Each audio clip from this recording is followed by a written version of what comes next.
Thank you all for coming.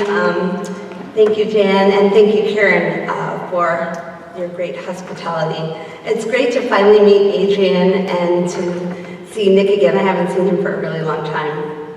I'm going to read poems from Blowout, and I thought I would start with this poem, Old Love Poems, and I'm hoping that everyone remembers who James Taylor and Carly Simon are. Yes, okay, good. You're my people. Every once in a while, as the audiences get younger and younger, people don't know what I'm talking about anymore. I thought it's a pop culture name.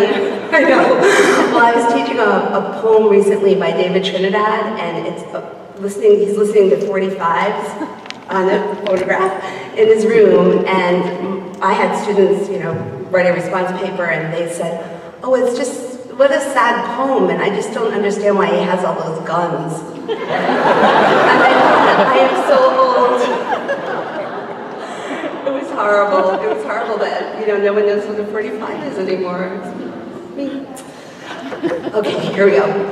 Old love poems. I can burn the pictures, but not the poems, since I published them in books, which are on shelves in libraries and in people's homes. When my cousin told me not to write anything down because the words would be there forever to remind me of the fool I once was. My cousin was a little dog on the tarot card, barking at the fool's heels as I headed right towards the cliff. When James Taylor and Carly Simon broke up, I was shocked. Taylor's drug use or not, couldn't they work it out? I was in college, and though I didn't really believe in marriage, I believed in them. How could they part having written those love songs? And how could they go on singing those love songs after the divorce? But now I know. After time, when they reached for those notes, there wasn't really a beloved there anymore. Just some raw material, each left behind on the other's scarf or pillow. Raw material that transcended into something more real than they were, the lovers themselves, ephemeral muses. It's still hard for me to accept the notion of love outliving the lovers, a notion so romantic, it's unromantic. Hard to accept that those big lumps of affection would find alternate places to stick, that Simon and Taylor would be swept away and marry others. That need is not so much a deficit as an asset, like a wallet that keeps manufacturing its own dollar bills, even after it's been robbed of everything.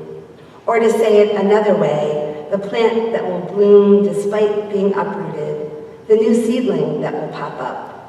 It's hard to believe when you're down to your last penny, when the soil is dry and rocky and full of weeds, when your love is freeze-dried into a metallic pouch and you are full of snarky rage. You look back at a love poem you wrote and ask, did I really feel this way? Even if you no longer remember tenderness, even if the verse was simply artifice, your idea of love, a subspecies you made up to tag and to find that one poor sap, you read the poem again, grateful, holding the words in your hands like a bunch of flowers.